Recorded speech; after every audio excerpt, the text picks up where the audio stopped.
बिहार में बीजेपी और जेडीयू के बीच सीटों का तालमेल हो गया है, लेकिन एलजेपी वहां पे इस एनडीए गठबंधन से बाहर हो गई। हमारे साथ तारिक अनवर जी, कांग्रेस के महासचिव, उनसे बात करते हैं। सर, एलजेपी का एनडीए से बाहर होना और बीजेपी और जेडीयू के बीच सीटों का तालमेल हो जाना एनडीए के लिए कितना बड़ा सेटबैक है और महागठबंधन को इसका कितना फायदा? देखिए, जब डीए में दरार होगी, आपस में विवाद होगा, तो जाहिर है कि उसका फ़ायदा विपक्ष को मिलेगा, महागठबंधन को मिलेगा। ये तो बट नेचुरल है।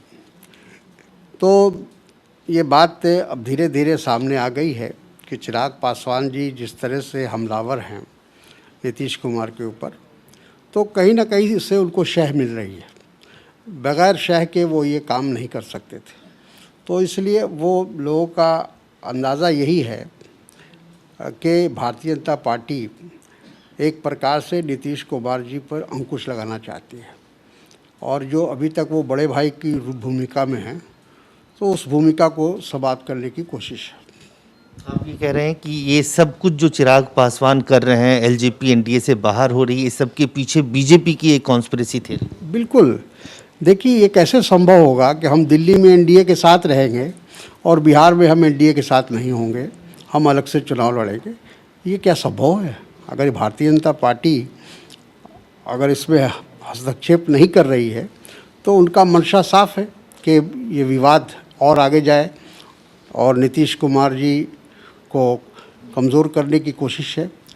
तो इसका लाभ तो जाहिर है कि हम लोगों को मिलेगा, महागठबंधन को मिलेगा। बीजेपी ऐसा क्यों कर रही है? क्या उद्देश्य है? क्या मतलब बिहार की मुख्यमंत्री के कुर्सी पे बीजेपी की नज़र है, जेडीयू को कमज़ोर करके?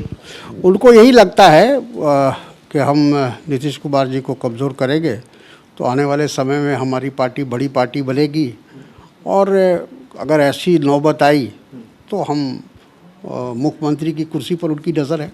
तो मतलब ये कि अगर पोस्टपोल ऐसी स्थिति बने जिसमें जेडीयू की संख्या कम हो, बीजेपी बड़ी पार्टी हो, एलजेपी के सहयोग से वो बिहार में अपना मुख्यमंत्री बने? बिल्कुल, नहीं तो और कोई कारण नहीं है।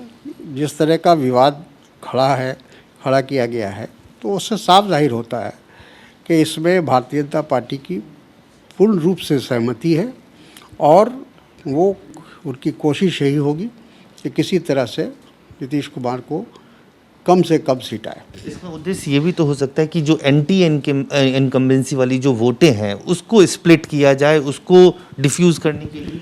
एंटी इनकम्बेंसी एलजेपी को नहीं मिलेगा ना। एलजेपी को क्यों मिलेगा? वो तो एनडीए के पार्टनर हैं बीजेपी के साथ।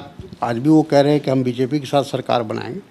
तो एंटी इनकम्बेंसी का फ़ायदा तो महागठबंधन को मिलेगा, क्योंकि 15 साल से वहाँ बीजेपी और नीतीश कुमार की सरकार चल रही है। मतलब आप सीधे तौर पे ये कह रहे हैं कि बीजेपी चुनाव के बाद जेडीयू को डंप कर सकती है? बिल्कुल। मैं समझता हूँ कि नीतीश कुमार के खिलाफ साजिश तो चल ही रही है, और ये बात नीतीश कुमार भी समझ रहे होंगे। इतने उनको राजनीति की इतनी बुद्धि तो ज़रूर होगी। वो तो कल ये कह रहे थे कि पासवान जी को राज्यसभा में भी भेजने में उन्होंने ही मदद की, उसके बावजूद एलजेपी को। तो ये सारी थ्योरी नीतीश भी समझ रहे होंगे। बिल्कुल। नीतीश जी एक अनुभवी राजनेता हैं, और बिहार की राजनीति को नहीं समझ रहे होंगे ऐसा तो हम नहीं कह सकते। और बिल्कुल यकीनन जो कुछ हो रहा है वो इस बात को अच्छी तरह समझ रहे हैं कि इसके पीछे क्या साजिश है। एक आखिरी सवाल, क्या जिस तरह से अभी हो रहा है, एलजेपी जिस तरह से लगातार कह रही है वो बीजेपी के साथ है, बीजेपी जेडीयू के साथ है, एलजेपी जेडीयू के साथ नहीं है, ऐसे में चुनाव के बाद क्या अगर स्थिति ऐसी बनती है तो चाहे वो एलजेपी हो या जेडीयू हो, दोनों में से किसी के साथ संभावना देखते हैं आप? देखिए, ऐसे तो राजनीति में किसी भी संभावना से इनकार नहीं किया जा सकता, लेकिन चाहे जेडीयू हो या फिर एलजेपी हो, उनको एनडीए से पहले अलग होना पड़ेगा। अगर वो महागठबंधन के साथ कभी आना भी चाहेंगे तो उसके लिए पहले फैसला उनको ये लेना होगा कि हम एनडीए को छोड़ना है।